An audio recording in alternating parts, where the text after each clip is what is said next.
Ladies and gentlemen, welcome to SpawnPoint. I've done a few of these, and I feel like Jeff, you were in one of these at one point. I think the one of the earliest ones. I think yes. When you maybe there was a second round or something like that, but it was a while ago. Yes, I was on here, and I'm glad to be back. Yeah, we ran through one at one point, but I like to do these because it's a bit of a contrast to the Spawncast, which is like all over the place and a bunch of people at once Sure. going. It's a little slow down the pace a bit and have just the two people discussing a couple of things here. But it's good to have you, Jeff. How you been doing?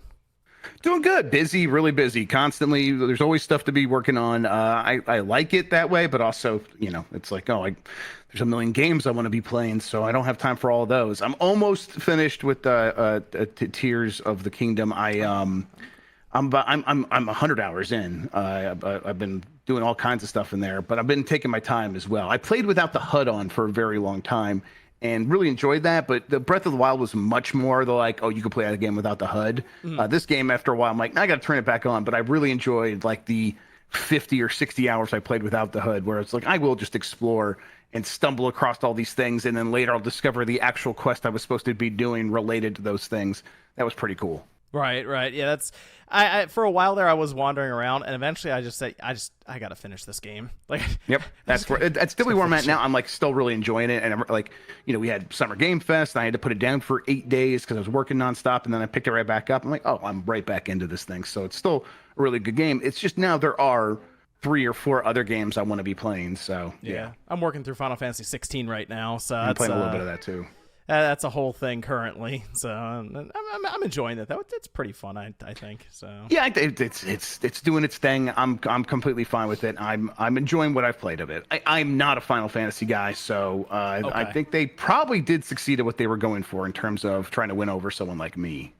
It's definitely, I guess, controversial to a degree in the Final Fantasy community, but as someone who's played them for a long time, I am getting a kick out of it. I'm enjoying it. So yes. It's like, they're not committed to this. They never commit to anything. So they'll try this for a little bit, and I bet they'll change things up again in the next couple of years. Yeah. I see each one as kind of its own thing. So who knows? 17 could be different. They could go further down this path. Hard to say. We'll find out in 6 to 7 years. Yep, exactly. But I actually had some topics written down here. Give us probably a nice little snapshot in time even to look back on as we attempt to discuss things that'll probably be, one might even be, decided today even. Yep. But others could be, a year, 2 years from now or something. But I figure we'll just start with the big. That's FTC with Microsoft, Sony wrapped up in this. And Sega and Square Enix get thrown into the mix along with almost every other developer and publisher in the industry. But this, it seems like as of today, we're recording this July 5th in the afternoon. People are just kind of on the edge of their seat waiting to see what the decision is, as the judge, I believe, mentioned that by the 14th, they would have the decision, like all the information, how they came to that conclusion, reasoning, unsealed, and people can kind of read through it. But the decision would most likely be slid to Microsoft and the FTC potentially this week, and some are wondering if it could be today. And then you might see a press release go out from either of them agreeing or disagreeing, or they might just full on announce it. Who knows? So yeah, you got to wonder what kind of person the judge is. Are they is she the one, the kind that's like July 4th weekend? Yeah, of course I'm going to be off, but I'll get all this stuff written up in the evenings and then have it ready for the Wednesday when we get back. That seems possible. She seems really put together, so I wouldn't be surprised if we hear about it before the end of the day. Although my money would be on tomorrow hearing about it. Yeah, I know we kind of focus in on this because obviously we're all into the gaming sphere, but there are a lot of other trials and cases that the judge would have to get to as well. But yep, that's absolutely might be another reason they were like, you know what, it's 4th of July, but I'm gonna get this going. I'm gonna get this done. So yep, get this out of the way, get it off my plate, or put it to the side until we have to deal with anything else with it. Yep. Yeah, people are trying to do the Twitter lawyer thing. I honestly have no idea which way this thing goes because it's an injunction, so it's not a outright decision on it. Right. To me, it feels like if you sway the judge in any way to where they look at this and go, maybe they should get a little more time to put a better case together. That green lights, I assume, the injunction. Then Microsoft seems like, well, that might be it for us in Activision if we can't make this thing happen. Yeah, it's possible. I mean, I think even if the injunction happens, I think that is the strategy of the FTC. The FTC knows it's not going to win. It is trying to run out the clock, or it knows. Who knows anything? They don't really believe in their case. They could still win. Who knows? But they are trying to get to this point where it's like, hey, we are past the July 18th, whatever it was, the date. That Microsoft and Activision agreed upon, and Microsoft owes them $3 billion. If Microsoft wants, they can renegotiate that and push that date down, and Activision would be right there with them. But this is as good an off-ramp as any. I mean, $3 billion is a lot of money to pay, but it's it might they also might decide, hey, that sunk cost, we just have to accept it and move on. Yeah, I mean, Activision would be like, hey, we'll put that on the books. We're happy. Exactly, yeah. We can make a whole bunch of Call of Duties with $3 billion. Exactly. Yep. Two. Yeah. Exactly. And they're Activision is not exactly, their future isn't like clear or anything, but their prospects seem a little bit better off than they were when they first started this deal, in terms of like, oh, if we didn't get acquired by Microsoft, yeah, we aren't making a lot of games, and Call of Duty is this big expensive thing that requires all of our attention.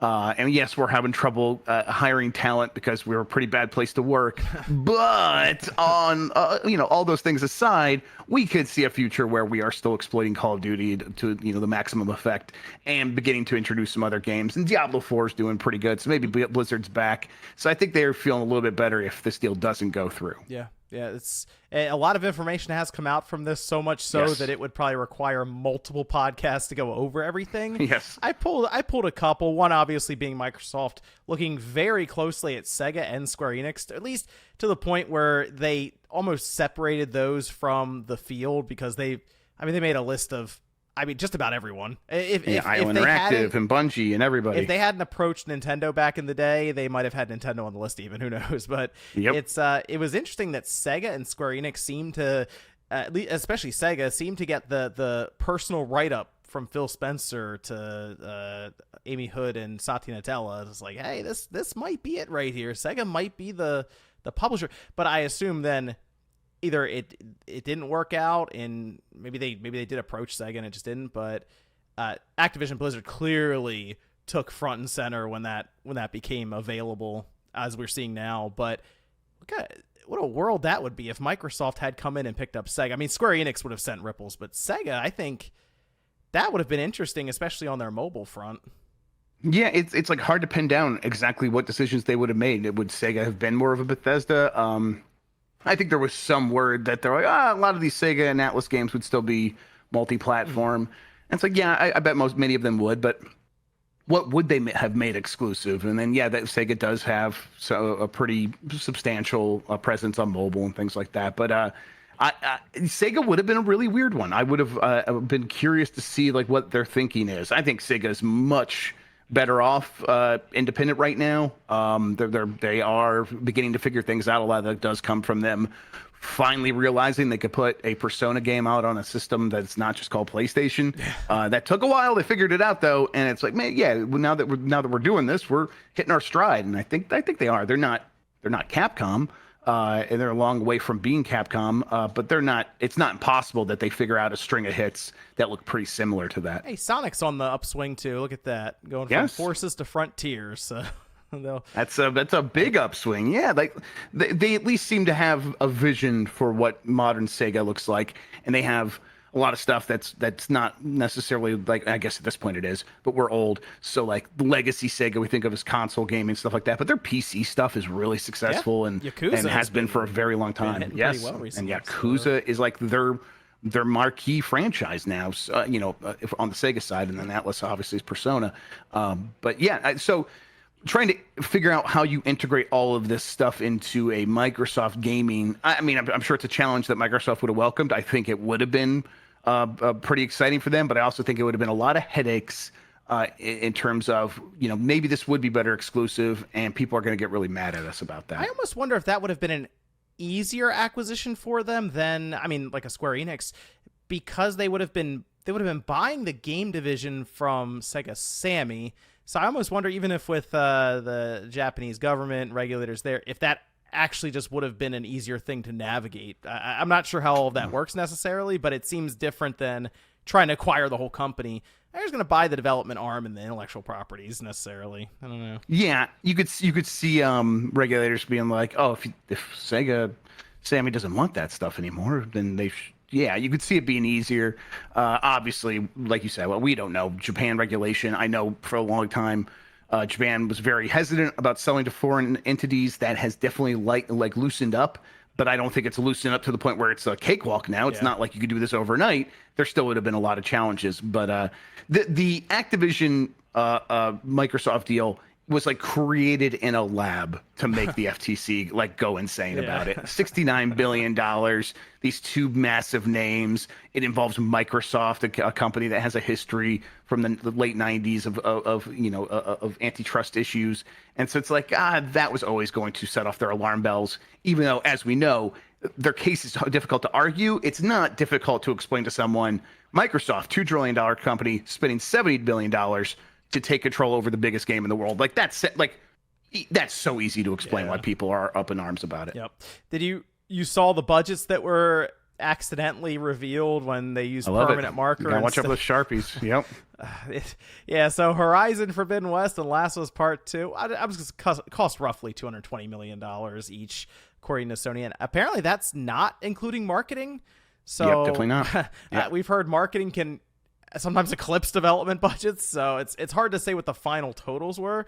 But even if you said 50% into marketing, $300 million per is that's quite a lot of money. And it's in line with what I've heard, that these games, for as successful as they are, as big as they are, they do struggle to sort of make all of their money back once you include marketing. It's not like super easy. Obviously they do, but it's not some windfall. I mean, they make more, like Sony probably makes more in profit from Call of Duty like microtransactions than it does from those. And it's like, but obviously those big games are loss leaders for them, even though they're not making a loss at all. They are still making money. They're just not making huge profits. Right. They are in that 10% profit range, likely. Those games are really there to push consoles and get people invested in the ecosystem out, or like just get their foot in the door.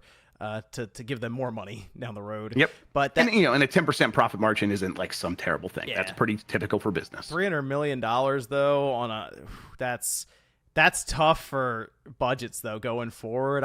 You kind of start to see why the green light doesn't get thrown up constantly like it did back in the PS1 and PS2 days. Yep. Now there's a lot of scrutiny. There's a lot of will this work out? That is very concerning because we're talking about a $300 million budget from 20. I mean, those games took a while to make too. So the 5 green years light at least. Green light probably given for some. I mean, Last of Us Part 2 started to be worked on after Part 1 came out. So probably 2014 it started.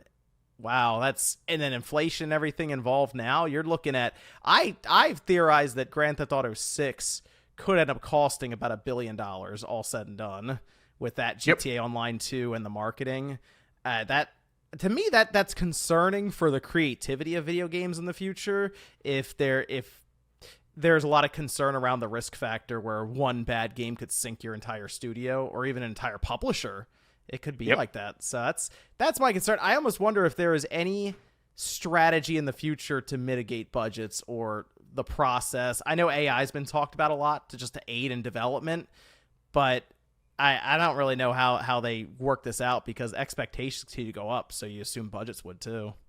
Yeah, and it's I talked to Phil Spencer on the couch, and he brought this point up about people always talk about tools that are going to make development easier and faster, and it's like, yeah, that does happen, and then what do we do? We turn right around and be like, okay, now we have all this open resources, all these people that were working on the game before, their time is freed up. Let's have them work on all these other things we only ever dreamed of doing, and now we can push stuff forward because that is the thing with game development that really sets it apart. It is both an artistic medium and a technological medium, and we as gamers have grown up with always thinking about what is going to be possible next time. Like next time they're going to be able to do this thing they could never do before, and we are kind of past a lot of that with it when it comes to even movies, but like music and writing, other mediums, painting. These are things where it's like those mediums have been pretty solidified for a very long time. And so it's like it's easy to set out budgets. That doesn't mean movies don't get more expensive. They obviously do, but it's easy to understand kind of where the budgets are going.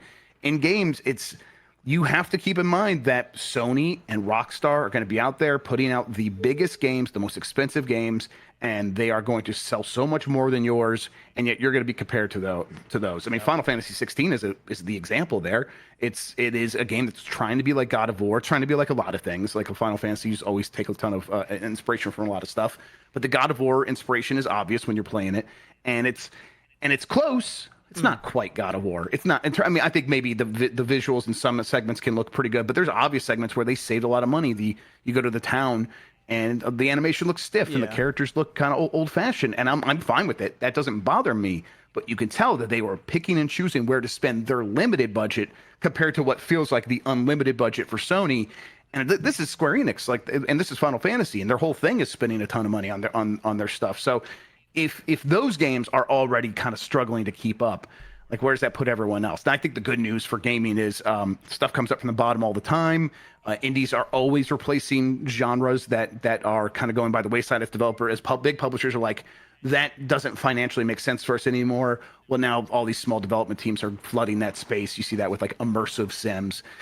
So I think that gaming's not like in trouble, but it definitely is worrisome for these bigger companies as because like as you said, one game goes bad, that can take down a whole company, and that sort of volatility seems tragic for maybe the future of anyone that wants a stable position at one of these companies. Yeah, that's my only concern is going forward, you get cold feet over the idea of innovating too much with certain games or genres. And I guess that's what we look to the indie titles for them to bring it up. That's exactly right. I think we don't.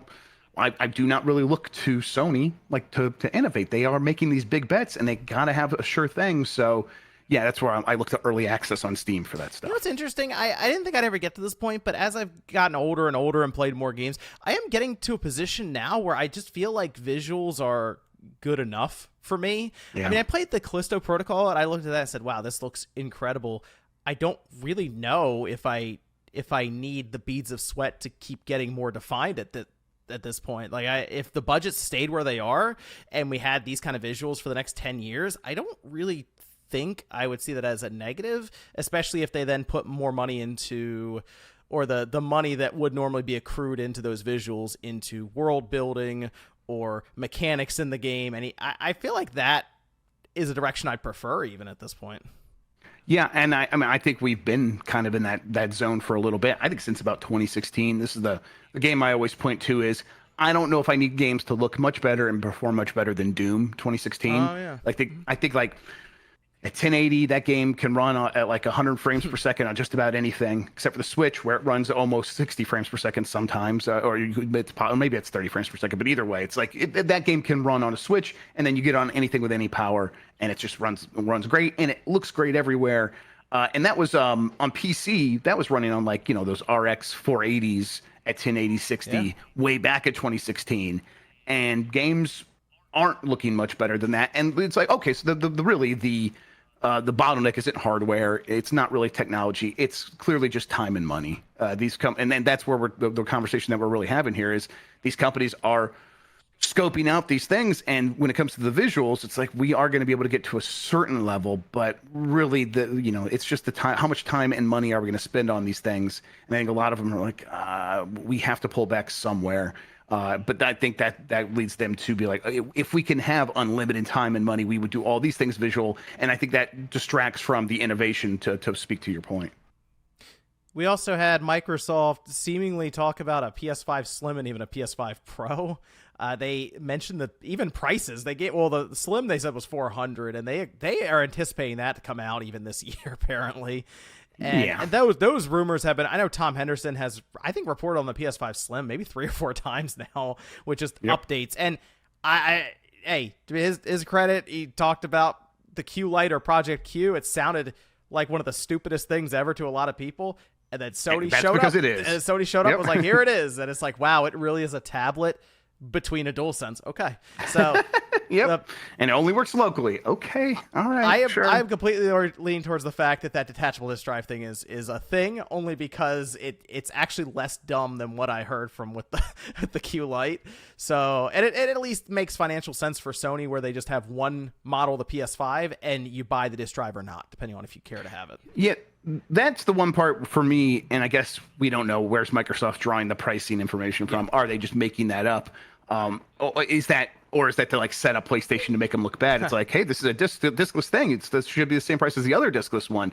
But so they're going to replace the disc version of the PlayStation 5 with one that costs less. This is a company that raised $150 less because it's got a $50 price increase everywhere in the world except the United States, where it almost always comes as a bundle. So it's like $400 for that disc for the new discless slim PlayStation 5 seems a little strange, but at the same time, they might be just fine with that because they are shifting us all to the digital, the all digital future. So they might be like, that's a sacrifice we're willing to make. I'm trying to picture it because they would have to make it so that it is as easy as possible to add the disk drive. So I don't know if there's a slot that you slide it into and it just clicks into place, right, or if you plug it into the back, or it slots on the side, like snaps on or something, or it's like a Game Boy player or something, like you said it on that. It's possible they could all sell it as a bundle and it's still $500, where it's the disc drive and the digital PS5, but separate. It's actually $130 or some weird thing, so that it looks like a better deal. A good point.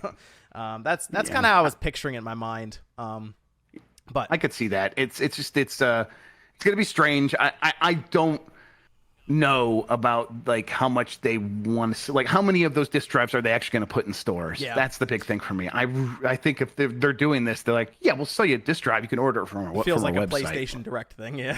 Yes. But the PS5 Pro is Microsoft mentioned that too. I don't know if they're just pulling what they can from the news and rumor mill and just throw it in there. It seems like they're reading Tom Henderson. That's what it seems like. It kind of does, because that was also brought up as Holiday 2024 from Tom Henderson, and then here it is, Microsoft throwing it into official court filings. If they show up with a PS5 Pro, and Microsoft, at least Phil Spencer has mentioned that they don't really have any plans right now for a new Xbox or mid-gen refresh, that to me is going to feel a little strange, as Microsoft has tried to control kind of the power narrative on their end, and then Sony would probably have something more powerful with a PS5 Pro. It just seems odd that Microsoft wouldn't move to respond in any way, even a year later or something. They have to be working on something. They have hardware teams. Mm-hmm. They're not just sitting around, right? So they probably have contingency plans. I bet they haven't settled on anything. I mean, and my take on Henderson's story about the PS5 Pro has always been, of course they're working on it. I don't know if they've 100% decided they're going to put it out. Like, I know the thing exists. Of course it exists. They have hardware teams. Like, Sony is a hardware company. This is what they do. The market realities are very different than the last time we got the Pro models for the home consoles. And I think that doesn't mean it can't work, but saying to people, this is the system that gets you 4K was very simple last time. What are they going to say this time? This is the one that's really going to do ray tracing? People are over that. I don't know, but that's not going to stop Sony necessarily. They're in a world where they don't have to lower the prices. And that was what was the real market reality last time. It's like the prices were going to go down on the PS4. So let's put out a PS4 Pro at the same price that the original launched at, so we can keep that average sales price pretty high. But still, Sony could come out and put this thing out at $600 maybe, and that's what they're thinking. Yeah, $600? Go back to the PS3 days. I like it. Here we are. I'll get a second job. So we'll see that FTC decision coming up. It's gonna set the internet off one way or the other. Doesn't matter. So, no matter what. I do want to pause for a second, remind everyone of SpawnPoint. You can check us out on the Spawncast network, and you can also check out Jeff Grubb over on Jeff Grubb. He's got the games mess going on. I know you have your own Patreon where you guys play Jeopardy. I was on there at one point. It was a lot of fun. Yes, you were. It was a lot of fun. We just put out a new episode, and we got another one that's just for Patreon subscribers. So if you want to watch one early, we got one in the hopper as well. Where's that located? Just go to patreon.com/gamemess, and that'll get you there. And we really appreciate all the support there. Check them out there. I'll link down below. And then obviously you can go to the spawncastnetwork.com and get involved there as well.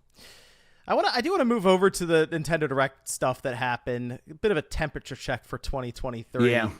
Now that we were going into that time period, it's like the E3, not E3 time period in June, and it was kind of like, maybe we won't see too much more from Nintendo as they move to the next gen, and all of a sudden they just drop a bunch of games. Some exciting ones too. I mean, like I'm looking forward to their second half now quite a bit. Me too. Pikmin 4 is coming up. I'll be honest, I'm not a huge Pikmin guy. But I know people are. Hey, the Pikmin fans been waiting every direct for the last 6 years. People were asking if Pikmin's going to be there, and it was. And yeah, it was weird to like have Miyamoto be like, "Pikmin 4 is real, and we're working on it." For like however long ago that was. Be like, are you really? Yeah. Are you really doing? I am a Pikmin guy. A Pikmin 3 Deluxe, I think, is the series actually figuring everything out. That's where they really came together. But I like all of them, so I'm excited about this. I played a little bit of the demo.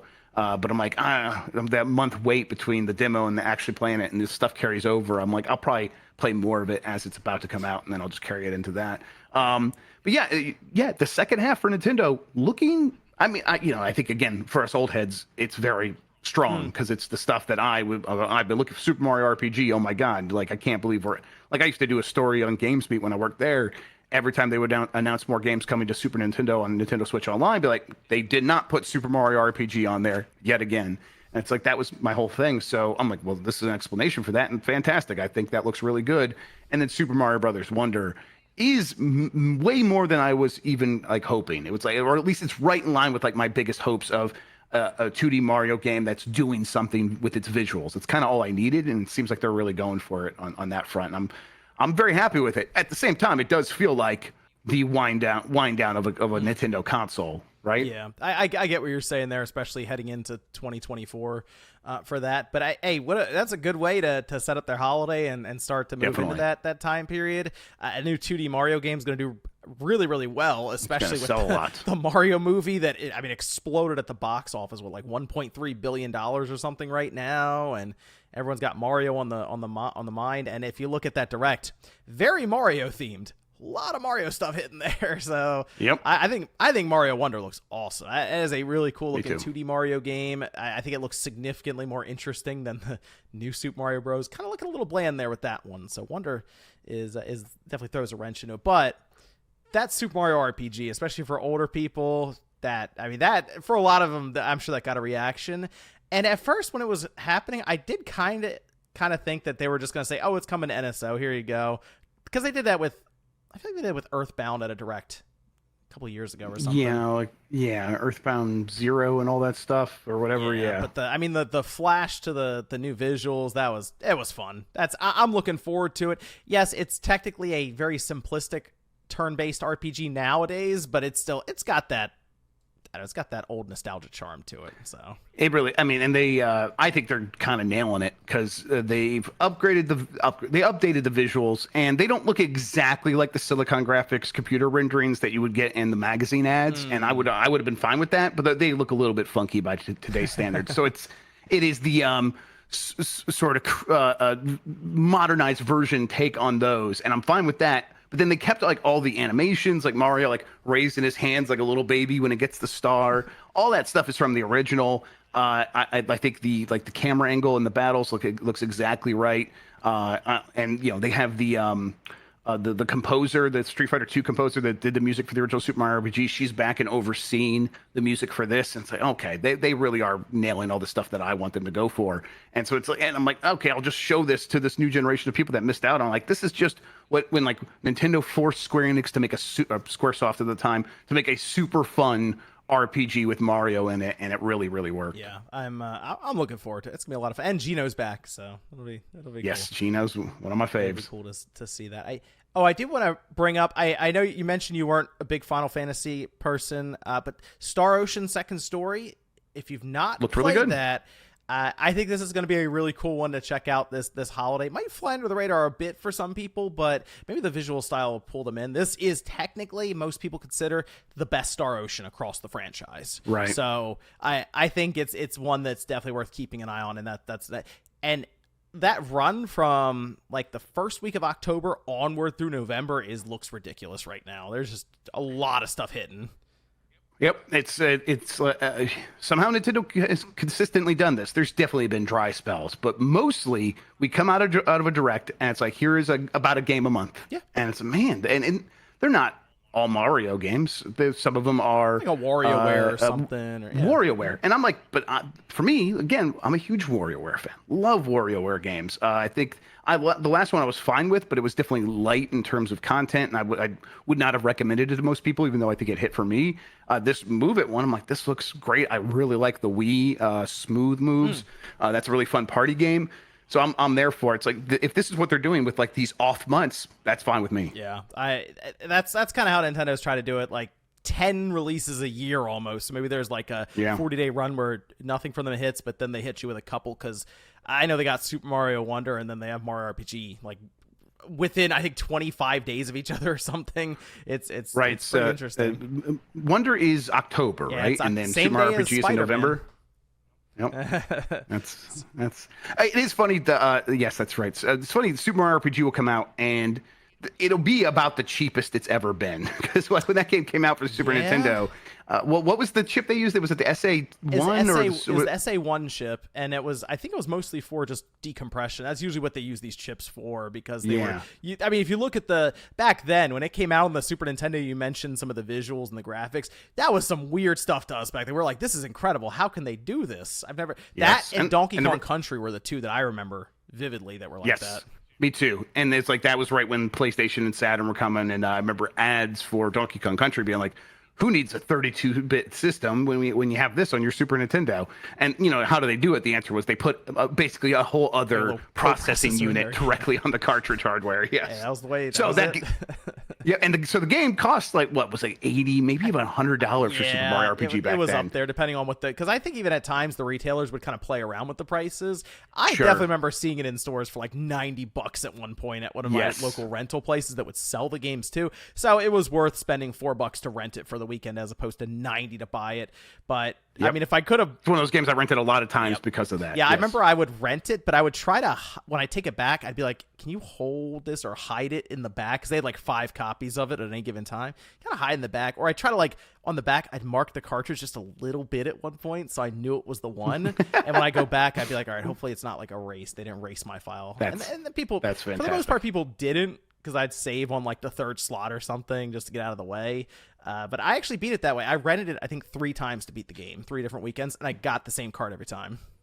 That's really cool. That's fantastic. Yeah, and that's very similar to my experience with that game. I think I started over each time I rented it, but I was like so used to playing through it at that point that it was much easier to get through the early parts and then just have like a little bit of a late fee one of the times and actually was able to beat it. But and that game is not going to be $90 this time around, so it's pretty cool to see. Still be on a cartridge. So there you go. Yeah, still yes, exactly. I don't want to like make a beef about it. I don't like calling them cartridges. No, they're cards. We call them cards. Okay. Yeah, like because like cartridge for me implies that there's the possibility of it integrating with the hardware in the way that those cartridges did. But it is definitely a semantic, pointless argument. It's like me getting mad at the Gen 8, Gen 9 stuff. Gosh. I'm just an old man about that.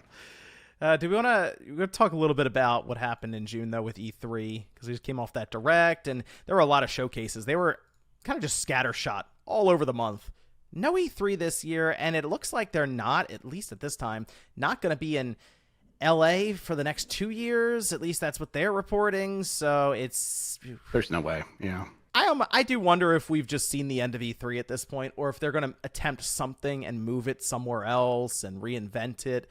But people now believe that E3 isn't going to come back for 2024 and potentially 2025. And I did look at June, and I'm like, I don't know. Do I prefer everything to be in 1 week, or do I like it spread out throughout the month? Yeah, I'm like, it's tough. I mean, I think part of building my personal brand was trying to wrangle all these things as E3 was going away, with the game mess and stuff like that. But I definitely think I have a lot of nostalgia for E3, and I think that brand has a lot of power still, which is why I'm not convinced it'll never come back. It's not going to come back in the way it was for sure. The ESA is not going to try to do it again. They lost, what was that IGN story? They lost $4 million or $6 million on the digital version that they did. Yeah. It's like that. I mean, how do you lose that much money on a digital version of that? But whatever, they did. In fact, that's how incompetent they are. They're not gonna try it again, or if they do, it'll be even more of a disaster. So coming into this new world where it's like we are doing the Key 3 stuff. Keighley is running his thing, and everyone else is kind of figuring out all these other time slots. Like I was fine having a Nintendo Direct at the end of June. That was like a nice, pleasant surprise. So I think I'm mostly okay with it now, especially if Summer Game Fest can kind of maintain its momentum and stay about that same size. I really enjoyed it, and for people who kind of who didn't get a lot of coverage from there on the ground, it is not E3. It is definitely a mutated version of Jeff Keighley's Judges Week thing he used to do before E3, and that really works because you're going to get the kinds of games that would have been at Judges Week, which is not always going to be the biggest games, but it's some big games, and then a lot of other stuff that came out of nowhere that you didn't even know, and it's like Cocoon and Thirsty Suitors, and I was reminded about Remnant 2, and that's coming out in a couple of weeks. But I played that and just absolutely had such a good time with it. I'm like, all right, I'm ready to go. I'm ready to pop off for when that thing actually comes. And so it was useful for my purposes, and therefore I'm like, okay, let's kind of keep this going. So I'm fine with where we're at right now, but I do miss E3. Yeah, I need to get out there one of these years coming up because I kind of feel like Jeff is going to just continue to ramp this whole thing up. And maybe in 10 years we look at it and go, remember when E3 was a thing? Now we have Jeff Keighley Presents or something, and it's way better. And he seems at least more in tune with how to try to make these things work. But it's also probably because he's not the ESA, who I'm sure has a lot of pull within it, trying to go in all these different directions and do the how do you do fellow kids thing, trying to figure out how to. Yeah, I mean, the ESA is also in a position where they are used to being able to ask a lot of money from these companies because they're a lobbying group, and they get their dues, and they get about 50% of the revenue from the dues, and they used to get about 50% of the revenue from E3. And like the CEO or the chairman of the ESA has like a salary of $1.5 million. They make a lot of money, or they did make a lot of money. So like they felt comfortable being in a position to be like, we're gonna provide you with an internet port and a place on the show floor, and you're gonna give us a lot of money. You're gonna give us like 7 figures. And I was like, okay. I mean, well, where else can we go? Well, you don't have anywhere else to go. You got to go to E3. That's where business gets done. And Jeff Keighley's in a much more of like a competing market and saying, I need to provide services to you and I need to make it make sense for you. And so I think that is the modern version of what E3 needed to turn into, and it just was not doing it. And I think fundamentally that's what Jeff Keighley was saying when he left all those years ago and was like, they're not kind of shifting into a modern world at all. Right. Yeah. And I'll be curious to see if Jeff can really pushing forward with this, because unless E3 goes back to its roots and it's just a trade show and they're at, I don't know, Las Vegas or New York or something. I think Las Vegas and New York have been floated, and Las Vegas probably more accommodating. New York would probably be more of a hot spot. So if they want to get more people out, go to New York. If you want to put on a better show, go to Las Vegas. Las Vegas would be cheaper. Like that huge convention center there, 1 million hotels. So I think Las Vegas makes a lot of sense, but I also don't think it makes enough sense for the ESA to actually try to pull it off. Not for the kind of money they'd ask. Like, why pay millions of dollars when if you're a company like Capcom, you just say, hey, we're doing a Capcom Presents, and then you click go live, and everyone shows up. Even if it's crap, they show up. Yeah, it doesn't matter. People come out. So the days of needing that stage is probably gone. Although I do kind of miss the live presentations. Those at least gave us some entertainment. I went to my first E3 was 2013. Oh, okay. And I remember being in the audience and actually having I went with Dan Shu, used to run EGM, and then I worked for him for a bit, and he had some friends that worked at PlayStation, so they got us into the secret press section inside this. I think it's like the Shrine Auditorium there in LA, and it's like this little place with tables and power outlets, and they gave us Wi-Fi codes, and it was like super comfortable, and they had food trucks, and so we were like cozy and happy, and we were able to get all our work done and write all the stories up, and then it's like, and then the show happens, and they're like going out after Microsoft, and they're undercutting the price, and they're saying, and now we're going to start charging for PlayStation Network, and the crowd cheers that. Wow. It's like, what is happening? Like the energy in there was like unforgettable. So it's like, I miss that too. Yeah, well, I guess you could still see Microsoft still hold their live presentations, but the days of all three back to back to back, probably that's over. Yeah, it was a special time, but it's definitely over, I think. I do want to finish up with this topic and a bit of a question for it. It has to do with Nintendo's next gen stuff because it seems like it's picking up a little bit of steam online. There's more rumblings around it. How legitimate is it? That's hard to say because it seems like, hey, I heard this from this person that knows the person at the studio, and they got a dev kit now and they think it's finalized, which means in their mind the announcement's imminent. I don't know if that's the case. I'm still looking towards, personally, holiday 2024. Just realistically throwing it out there for that. For a release, yes. Yeah. I agree. Yeah, at this point, yes. So in my mind, we're not necessarily imminent. Some were actually mentioning, oh, maybe it's getting announced this month. I don't believe so. That would be bananas. I do not think that's happening at all. That's just, it doesn't even like line up with like their really aggressive Switch like timeline, right, where it's like they like when they were doing that and they launched that in March, they didn't really start talking about it until what, September or something like that, and that was like a teaser. Yeah. It was a teaser, and then they had January as their full-on presentation. They're like, hey, it's out in 2 months, and everyone just rushed to GameStop to try to pre-order this thing. So so I don't know. That they're in no rush. They just had their big direct. They set up this holiday. I don't think that they're worried. I think they could say something is happening. They could not, give us one of those teasers again at any time throughout the second half of this year, and I think Super Mario Brothers Wonder is still going to sell 20 million copies, kind of with like in a blink of an eye. But I still think that they're going to take their time, mostly because this transition is going to be difficult for them, not because they don't have a ton of momentum. It's just that they are trying to maintain as much of their momentum as possible, and they've never really figured that out before. Yeah, got to get it right, especially with the user base you've built with the Switch. But this did bring me my question about this whole topic. There was talk about, again, this is kind of like the rumor mill stuff, but it made me think about it, that they were using Pro controllers with these dev kits because they're concerned that whatever they're working on with the controller would get out there. And it made me wonder with Nintendo because, they like Nintendo, they like to try to innovate, sometimes more than they should. What's the big thing they push for with next gen? What would really make you go, okay, this is definitely different. I don't necessarily know if it's gonna be good, but it's different. I'm interested. I've been trying to wrap my head around what they could actually present with this. Yep, me too.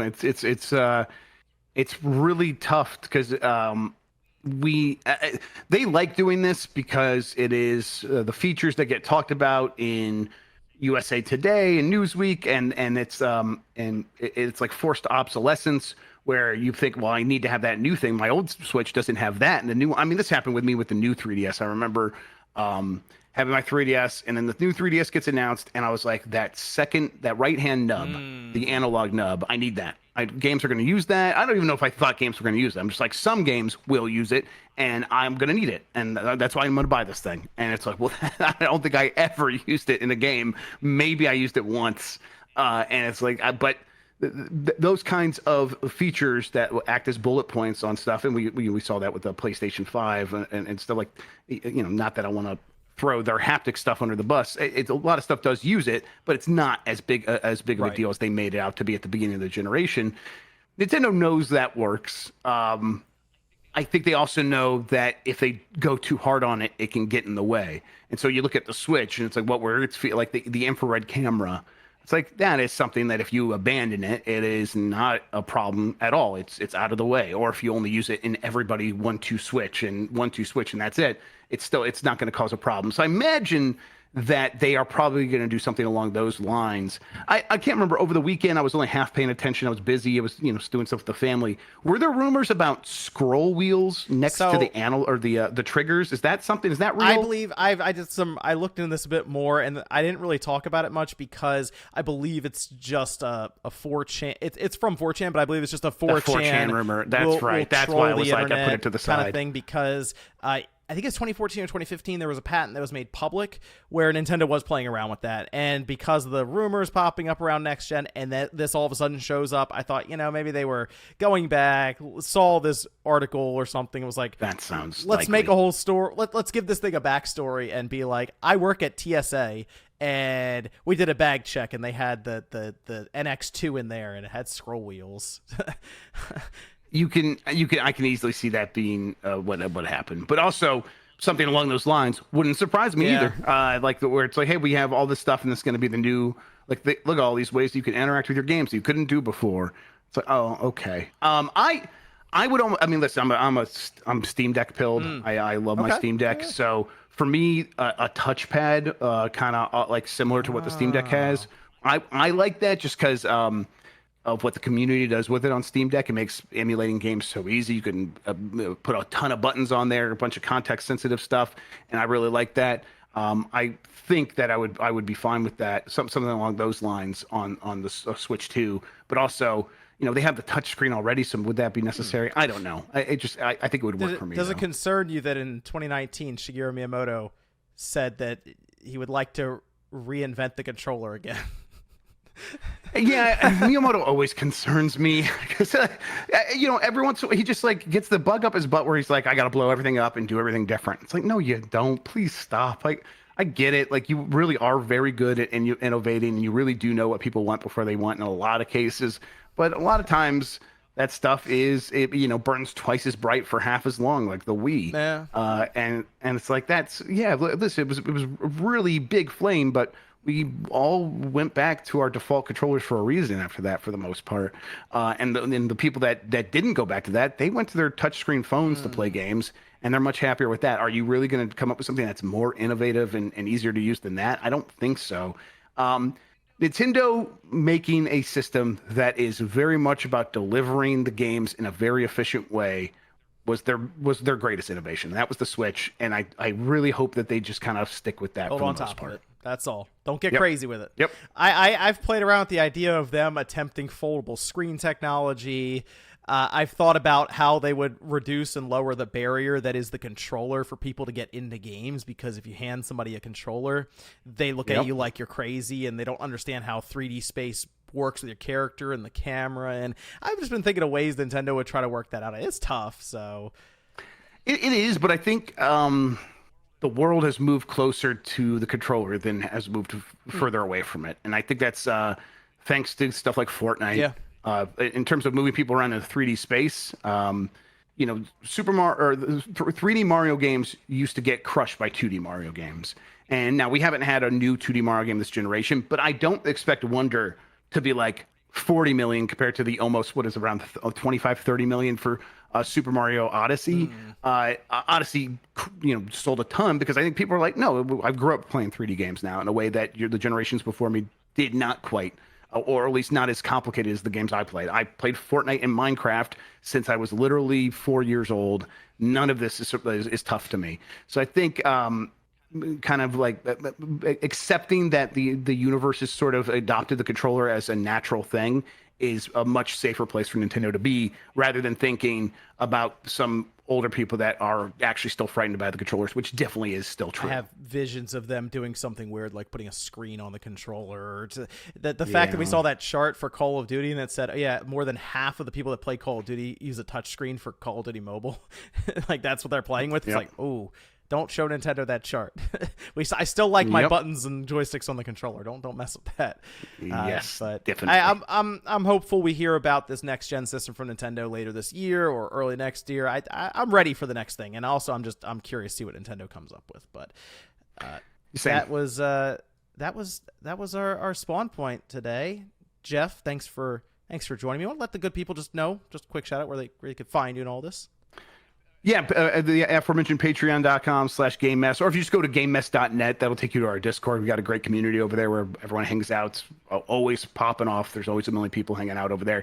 And then I do a bunch of stuff on GiantBomb.com. That's my day job, and we're doing a fun Four Swords adventure playthrough. That's been a ton. It's mostly been a headache because that game is frustrating with friends that are always competing at the same time as trying to help each other. But that's fun for you, the viewer. And we also we do a show called Blight Club, and it's my turn to play a very bad game. And they've picked out a bad game, and they sent me a costume, and I haven't been able to look at it yet because I don't know what I'm playing yet. But I think next Thursday we're gonna be starting that new season, and I'm gonna find out what it's. Apparently, it's a GameCube game. That's all I know. Do you have any? What's the worst GameCube game you can think of, John? Maybe Evolution Skateboarding. That game's kind of bad. There's a lot. There's some bad games from that generation. Absolutely. Yes, there are. Yes, there. We had Mike play RoboCop for the original Xbox, and that was real tough stuff. So Yeah, it's a fun thing we're doing over there, so you can tune in for that. That's all over on giantbomb.com. Right. Thanks everyone for joining us. Check out SpawnCastNetwork.com. Make sure you check out Jeff Grubb, of course, over on his Games Mess and everything.